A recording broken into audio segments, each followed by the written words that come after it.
Okay, so I'm making a little lunch and I've got some thoughts on social media. Let's get into it.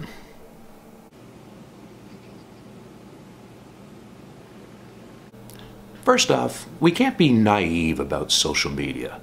I mean, all the different platforms out there, their main purpose is to keep us glued to our devices, to our cell phones, to our tablets, basically keep us glued to the internet everywhere we go. This makes sense from a business model point of view. I mean, anytime on any of the social media platforms you get millions of people in the same place, I mean, the ad revenue is staggering, absolutely staggering.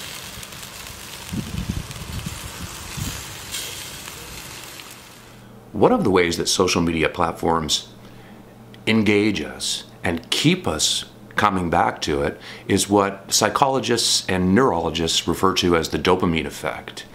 Dopamine is a neurotransmitter in the brain that has several different functions, but it's the main component in what they refer to as the reward-motivated behavior.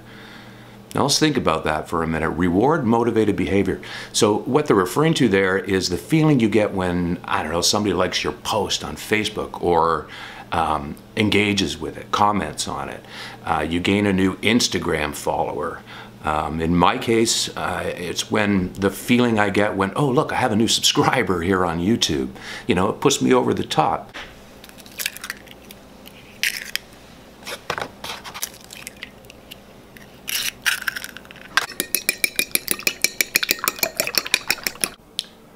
Okay, now we've got the psychology bullshit out of the way. Let's talk about what we do like about social media. I'm only on one social media platform, and I'll give you the reasons for that. I'm on Facebook.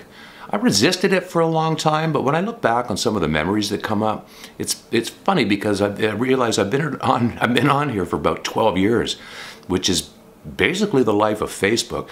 Prior to that, the MySpace stuff, I didn't quite understand it until I realized that Facebook was essentially just a blog. It's an online blog. Some people even use it as their own diary, you know? So I'm on Facebook. It allows me to stay in touch with my kids who are scattered all across the province of Ontario. And it allowed me to reconnect with some old friends. And through that platform, I also was able to make new friends in a lot of photography communities and, you know, just people that wanted to follow me. I guess they found some of it interesting, or somebody said, hey, you should follow this guy on Facebook. I get friend requests from people I don't know. I look into it to see if I know them. I mean, I've deleted more friend requests than I've accepted. I don't even know how many friends I have, to be honest with you. The only other social media platform I'm on is YouTube, right here on YouTube. And now I don't consider YouTube a social media platform per se. I mean, there's some really big channels out there that do foster communities around them, and they even have Facebook groups based on the YouTube channel, which I've always found interesting, and that does foster a community. So I guess in some reference you could refer to YouTube as a social media platform. I'm not on Instagram, and one of the reasons I'm not on Instagram is because and this is kind of funny. Let me explain this. Being a photographer, a lot of my friends have said, you know, you should be on Instagram. It's the photographer's platform. Is it though? Really? Is it? I mean, let's look at it for a second. As photographers, we spend thousands and thousands of dollars on the best resolution cameras we can afford, because resolution is king when you're a photographer, right? Now, if I upload a photograph that I've edited to Facebook, Facebook allows me 2048 pixels long edge for a JPEG. That's pretty good. Like, that's a pretty good size file. It still gets compressed, you know, it's still not as sharp as when you're looking at the original image, but I've printed up to 13 by 19 prints with a JPEG of that size, and they look great. They look good. I mean, you wouldn't want to print a poster or a billboard with something like that, but it's not bad. You know, it's sufficient enough for me to be able to show some photographs. Instagram, which is owned by Facebook, incidentally, only allows us 1040 pixels long edge. And I don't even know why I said long edge. I mean, this square format thing. I'm a photographer. I don't want a platform to tell me how to crop my images. That's not the way I work. Oh, the square format thing. So I'm led to understand now that if you click on a photograph on somebody's Instagram feed or on their grid, that it does open up into a rectangular format. I'll have to look more into it because I've never been on Instagram. But there's another reason why I'm not on Instagram, is I don't have any data on my cell phone. So when I leave the house, I'm disconnected from the internet, and I like it that way.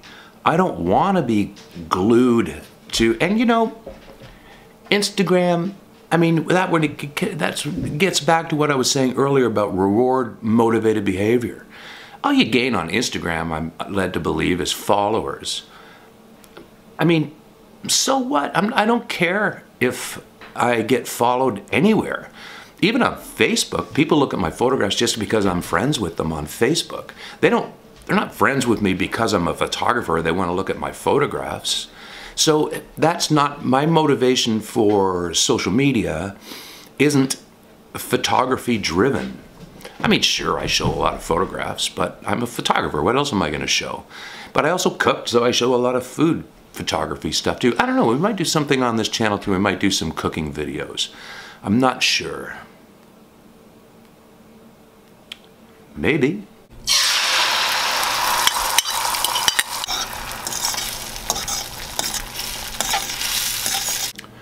Okay, so that's it.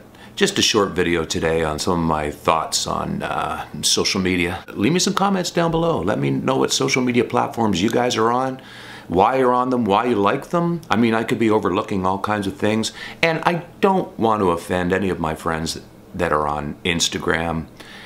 I know so many people that are on Instagram and they enjoy it, they like it, they've tried to get me to go on it, and so please don't be offended by what my thoughts are on Instagram. Twitter, I'm not even going to say anything about because I don't understand it at all. Well, I do a little bit, I guess, but, and I don't know, LinkedIn now apparently is, you can be a content creator on LinkedIn. I don't know exactly how that works. Gary Vaynerchuk talks about it all the time. I don't understand it. I thought it was just a network for job finding and employee, you know, searches and things like that. So that's it. Like I said, leave me some comments. And I'll see you in the next one. Peace.